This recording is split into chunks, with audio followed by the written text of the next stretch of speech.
13 তারিখ, 13ই ফেব্রুয়ারি। কত? 13ই ফেব্রুয়ারি। আগামী দিন আসতেছে 14ই ফেব্রুয়ারি। কত তারিখ? 14ই ফেব্রুয়ারি, ভ্যালেন্টাইন্স ডে। এটার নাম কি? Valentine's day.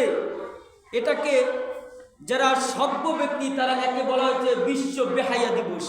কি দিবস? বেহায়া দিবস। বিশ্ব বেহায়া দিবস। শালীন শব্দ আর নিষ্ঠা শব্দ হচ্ছে বিশ্ব বেশ্যা দিবস। এই ভ্যালেন্টাইন্স ডে জিনিসটাকে আমি একদম সংক্ষেপে বলে, সময় খুব কম। আপনার 3য় শতাব্দী, কত শতাব্দী? 3য় শতাব্দীতে রোমের একজন ব্যক্তি ছিল যার নাম ছিল ভ্যালেন্টাইন্স। নাম কি? ভ্যালেন্টাইন্স। এই ভ্যালেন্টাইন্স এর সাথে তিনি একজন রাজার সন্তান ছিলেন। তার কীর্তি ছিল তিনি ওই নারীদেরকে তিনি ক্রয় করতেন অথবা রাজার ছেলে বিভিন্নভাবে ফুসলাইয়া তার আওতায় নিতেন এবং তার সাথে সময় কাটাইতেন। এই সময় কাটানোর পরে কাউকে 1 বছর পর ছেড়ে দিতেন, কাউকে কয়েকদিন পর ছেড়ে দিতেন। এই কথা যখন জানা হয় ওই ব্যক্তিকে আবার ফাঁসি দেওয়া হয়। ফাঁসি দেওয়ার পরে এই কীর্তি কালচারটা বিভিন্নভাবে ছড়াইয়া যায় এবং 14ই ফেব্রুয়ারি তিনি মৃত্যুর পূর্বে একটা চিঠি লেখে, ভ্যালেন্টাইন্স, ইউ আর ভ্যালেন্টাইন্স, আমি হচ্ছি তোমার ভ্যালেন্টাইন্স। এরপরে দুষ্টু প্রকৃতির যেই ছেলেগুলা ছিল এইটাকে তারা মনে করে একটা উৎসব। এটাকে কি মনে করে? একটা উৎসব মনে করে। উৎসব মনে করে 14 তারিখে এইটাকে উদযাপন করে, বলে নাউজুবিল্লাহ। এর পরবর্তীতে রোমের আরেকটি পুরোহিত ছিল। এই পুরোহিত, এই ভ্যালেন্টাইন্স নামক একজন ব্যক্তি ছিল, তিনিও কি করতেন? এই ধরনের কাজ করতেন এবং তিনি রাষ্ট্রীয়ভাবে ক্ষমতার অধীনে থেকে তিনি কি করেছেন? একটা উৎসব করেছেন যে আমি এই বছরে এতজন ব্যক্তির সাথে নষ্টামি করেছি, বলে নাউজুবিল্লাহ।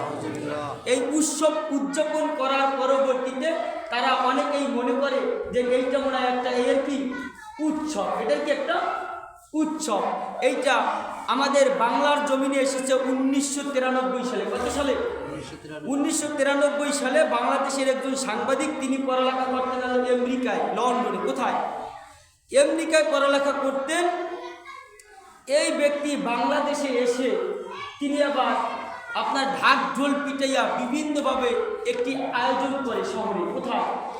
শহরে একটি আয়োজন করে, এর নাম দেয় বিশ্ব ভালোবাসা দিবস, বলে নাউজুবিল্লাহ। ইনি এই কথা বলে বাংলাদেশের ভিতরে প্রচার করে। তাহলে মূলত এর অনেকগুলো ইতিহাস আছে, আমি বলতে পারতাম প্রায় 8 থেকে 10টা এই বিষয় সম্পর্কে। কিন্তু এইটা মূলত কিন্তু কিনা কোনো ভালোবাসা দিবস না। ভালোবাসা দিবস বলতে কোনো দিবস নাই। ভালোবাসা দিবস যদি থাকে, কারো স্বামী স্ত্রীর সাথে যদি মোহাব্বত থাকে, ওই স্ত্রী যদি মারা যায়, যেই দিন মারা যায় ওই দিন তার জন্য দোয়ার ব্যবস্থা করা। কোনো স্বামী যদি মারা যায়, ওই স্ত্রী তার জন্য দোয়ার ব্যবস্থা করবে, ওইটা হচ্ছে দিবস। এছাড়া কোনো দিবস নাই। যেমন সম্রাট শাহজাহান মমতাজের জন্য তাজমহল করাইছে। মূলত সম্রাট শাহজাহানকে নিয়ে অনেকে অনেক কথা বলে। শাহজাহানের ইতিহাসে আসছে শাহজাহান একজন আল্লাহর ওলি ছিল, বলেন সুবহানাল্লাহ। একজন আল্লাহর আবেদ বান্দা ছিল, আবেদ বান্দা। এবং আবেদ হওয়ার ভিতরে যে তার একটা কারণ, এইটা হচ্ছে তার স্ত্রী নেককার থাকার কারণে স্বামী আল্লাহর ওলি হচ্ছে, বলেন সুবহানাল্লাহ। তোলাপাইনে তো ইতিহাস দেখায় সম্রাট শাহজাহান এবং মমতাজের, মূলত তাদের ভিতরগত ইতিহাস কেউ জানে না। আল্লাহ আমাদেরকে সঠিক